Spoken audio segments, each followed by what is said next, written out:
Hi, beautiful parents out there. Hope you're doing good. A small disclaimer before starting this video. I'm no specialist, no child specialist, not a counselor, no professional. I'm just a regular parent who loves to read articles and dig out videos on how to be a better parent just as you are. So that said, let's start the video today. I came across a beautiful video by Dr. Paul, who is a renowned psychologist, a family counselor, and he was sharing with us about a beautiful article which is written by Michelle Crouch, and I linked the video and the article by Michelle Crouch, and you will be surprised what this article is about. 10 things you should never say to your child. Now, there's nothing wrong about saying those things to your child, but there are better ways of saying that to your child to help them improve and be a better human or a better person than you would want them. So the number one thing the article talks about is great job.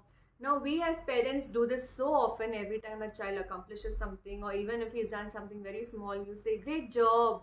You feel that you're motivating your child, but actually by doing so you are constantly telling your child to do because of some appreciation or because they want to make you happy, but not because of what that has done to them. They are doing it only to make someone else happy. They will be making you happy, their teachers happy, their bosses happy, but instead you should focus on the work that they have done and try to help them feel better about the work that they have done. For example, if your child has done very good in maths, you, instead of saying good job, you should appreciate, oh, you put in so much of efforts, no wonder you got beautiful marks.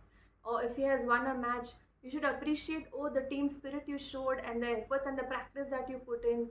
Wow, you really done a good job at putting in those efforts, but not saying good job at the accomplishments that they've had. I hope that's making any sense to you. The next thing that the writer writes is practice makes perfect. Now, what is wrong with that phrase? The phrase says practice makes perfect.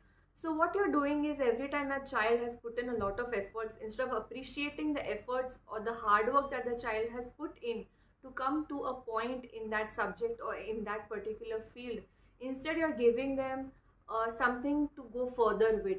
Like they're not good right now and they have to reach some perfection level. So probably a child may never reach that perfection level, and in that course of doing so, he may get demotivated and drop that subject or drop that thing altogether. So rather you could appreciate the hard work that they've put in to become better than before. If your child was getting C in some subject earlier and this time they have got C plus or B grade, you could say that, see how hard you worked and see how far you've come so far. I'm sure with more hard work you will do even more better, and I'm so proud of the hard work that you've put in and the efforts that you've put in right now. So they are happy and encouraged that yes, I have done something good and I should be doing even more. So they encourage themselves to reach that perfection rather than you telling them to reach that perfection. And there is this perfection which is really not, perfection is never a real constant thing. Its perspective is always different with people or different people. So anyways, moving on to the third point, the article, the writer says the third thing is you are okay. Now we have noticed this a lot, that if a child has fallen down and has bruised himself, and if you notice it, the child starts crying or starts coming to you. But if you don't notice it, or if you just look away from it, your child will just dust himself, go up and play again. So what happens is, whenever you are afraid of some situation and you show it in your words, your child also feels that sense of, the sense of you are afraid, and so the child also will get afraid. So what happens is, when you are afraid of the situation, for example, recently my daughter, she broke her elbow, and that made me feel really terrible because I was panicking, and that panic, I transferred it to my child because she could see how much I was panicking, and she started panicking, though she was being very strong and she was bearing the pain and she was going through all the process the doctor was doing during the emergency, the first aid that they were giving. But seeing me get panicked was actually something which was panicking her. So whenever you're saying you're okay, you're gonna be okay, when you're saying constantly that, you are actually making yourself feel okay, but you're transferring those fears to your child. So as a good parent or as an improving parent, what would you want to do is be in this present moment and whatever fears or reservations you have, it should be, reserved to yourself. That will only come through practice. It cannot come now immediately. So only through practice it is going to come. So whenever your child has fallen or has, something has gone bad, instead of telling the child that it's going to be okay, you're going to be doing good, it's all going to be nice, probably the child is not even thinking all those negative things, but because you said it, the child is going to start thinking all those things. So reserve those negative feelings and probably just don't say anything, and let your child do whatever it has to do. The next thing that the author writes is, hurry up, hurry up. Now, my God, this is so relatable. Every morning when you're in a hurry, and that school rush is there, you're packing the tiffin, you're getting your child dressed up, you're polishing the shoe, oh, you're making the breakfast or the lunch or whatever. You're so much in a hurry. There's everything is going, and your child is taking its own sweet time to eat the breakfast, to take his bag, or whatever it is. But when you say, hurry up, hurry up, hurry up, what is happening is you're putting all the pressure on your child. Probably you got up a little late, probably you are running a little late, or probably not able to manage that morning chaos, and you're putting all of that onto your child. So instead of that, even if your child is being slow or taking his own sweet time, you could probably make it a team effort. Rather than saying hurry up, you could say, I think we are getting late and we should be hurrying up. So he feels that yes, I should help my mom to also hurry up. So it becomes a team effort. I hope that is making sense. I am very sure that's one of the things that's going to make us it's not going to happen tomorrow. I read this article today. It's not going to happen immediately tomorrow. But a sense of something is going wrong in the way I'm doing this helps us improve, and as and when we become conscious, we will definitely make improvements. And as and when the day passes by, I'm sure after a week or a month, we will, instead of saying hurry up, we will make it, let's hurry up, let us do two things together. I think we are getting late. I think we should be doing things faster. So that positive words and that calm will come only after practice. This is not something today we got the information and tomorrow we're going to be better parents. It's always a practice. Anyways, the next phrase, the fifth one that the writer writes is, I'm on a diet. Now, so many times probably I'm on a diet, or today I'm fasting, or I shouldn't be doing this, or this is not what I should be doing because I'm fat. I cannot, you are constantly, saying and putting out those words, like whatever problems that you have with yourself, or whatever reservations you have about yourself, or whatever you don't like about yourself, you're putting out loud. And that's what is carried forward in the child's mind. So the child is also getting those fears that I should also be watching my weight, or I should also be behaving in such a way, or my mother is like this, or my father is like this. All those negative things are also fed into the child's mind. Rather, if you're on a diet, rather than saying, oh, I'm on diet, I cannot be eating this, you could always say, let's have something healthy instead. So that motivates your child to do something positive rather than focusing on the negative.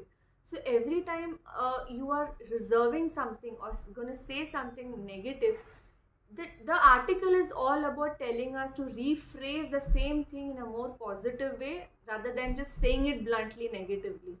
So I hope that is making sense. The sixth one is, we can't afford this. So many times your child is actually asking or demanding for something which he does not know how much it's going to cost, or he does not know how expensive that thing is. Your teenager might be asking for an iPhone or a bike or something which is totally out of your reach. So instead of shouting at them, or you don't understand how things are going on, you don't understand how we are meeting our ends, instead of shouting at them, or bluntly telling them what is wrong with the finances of the house, rather than involve them and talk to them. Now, this is something very good. My Guru Pramukh Swami Maharaj has constantly told us that do Ghar Sabha, do Ghar Sabha. Now, what is Ghar Sabha? Ghar Sabha is something that people of the family, the members of the family, they come together in the evening or whatever the set time is, and they sit and talk to each other about the problems or the challenges that they are facing in their day-to-day life. It could be finances, it could be their business, it could be their school, it could be anything. And when you openly discuss about the challenges that you're facing and that as a family that we should be, it should be something which is, you're not crying about the problems, but at the same time they know how things are working in the family, how much you're earning, how much you're saving, and what are you saving for. We're saving for their college, we're saving for maybe a family trip, or we're saving for something which will be helpful, a laptop or something like that. So when you openly discuss all those things with your children, they understand that how hard the parents are working for their own good. So when you discuss all those things on day-to-day basis, your child will stop making those demands which are totally out of reach. So anyway, that is a long process of doing it, but at the moment we can't afford this. Instead, you could ask them, how do you think we could afford this? If your child is asking for a bike or a mobile, and your child does not know how much you're earning or how much you're saving, you could ask them rather, so how do you think we can afford this? Or you could phrase it in a different way. Oh, I think instead of this we could save up and then buy that. Or we could do another thing, let's start saving so you can have that thing by the next birthday, if it is something genuinely that you should be buying for your child.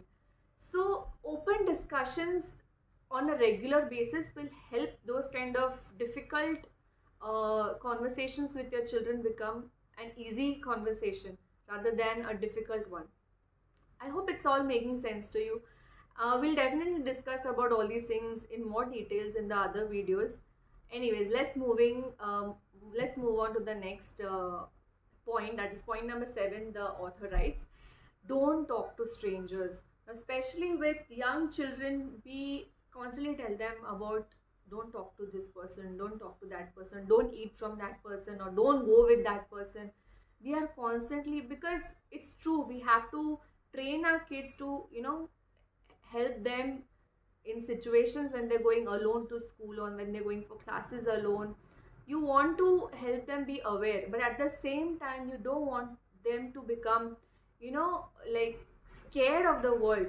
You should be talking to them about, in case of emergency, what kind of people they should be talking to. If you tell them don't talk to strangers, and when they're lost or when they're dumbfounded in some places, they will totally panic, they'll not know what to do.